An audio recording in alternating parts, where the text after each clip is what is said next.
রমজানের শেষ দশকে 5টি আমল ভুলেও মিস করবেন না।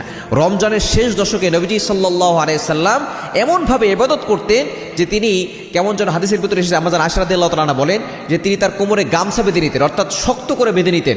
তিনি এমনভাবে ইবাদত করা শুরু করতেন, সারা রাত তিনি জেগে থাকতেন, জেগে জেগে ইবাদত করতেন এবং পরিবারের সকলকে তিনি জাগিয়ে তুলতেন। অন্যান্য সময় কিন্তু রাসূল সাল্লাল্লাহু আলাইহি ওয়াসাল্লাম জাগিয়ে তুলতেন না, কিন্তু এই সময় তিনি জাগিয়ে তুলতেন যাতে করে সকলে ইবাদত করতে পারে। কারণ এই রমজানের শেষ দশকে কিন্তু লাইলাতুল কদর রয়েছে।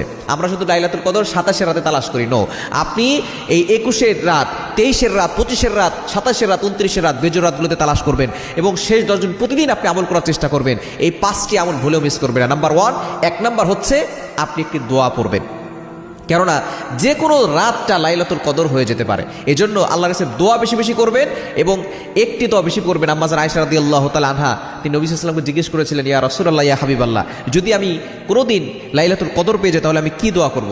তখন নবী সাল্লাল্লাহু আলাইহি ওয়াসাল্লাম একটা দোয়া শিখিয়ে দিয়েছেন, আল্লাহুম্মা ইন্নাকা আফুউন তুহিব্বুল আফওয়া ফাআফু আন্নি। এই দোয়াটা শিখিয়ে দিয়েছেন।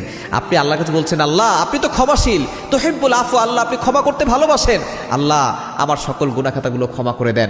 এজন্য আপনি রমজান মাসে 1 নম্বরে হচ্ছে আল্লাহর কাছে দোয়া করবেন, ক্ষমা প্রার্থনার দোয়া।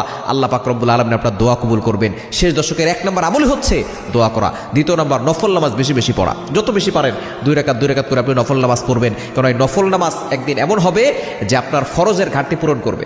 In the day of judgement, কিয়ামতের মধ্যে যখন কঠিন বিপদে পড়ে যাবে কেউ, তার ফরজ নামাজের ঘাটতি হয়ে গেছে, তখন সুন্নত দিয়ে তার ফরজ নামাজের ঘাটতি পূরণ করা হবে। নফল নামাজ পড়েছেন, এই নফল নামাজ দিয়ে আপনার ফরজ নামাজের ঘাটতি পূরণ করা হবে। এই জন্য 2 নম্বর নফল নামাজ বেশি বেশি পড়বেন। 3 নম্বর আপনি যতটুকু পারেন কোরআন তেলাওয়াত করবেন, কারণ কোরআন তেলাওয়াতে অনেক বেশি ফায়দা রয়েছে। আল্লাহর কোরআন তেলাওয়াত যত বেশি করবে তত বেশি আপনার অন্তর প্রশান্ত হবে।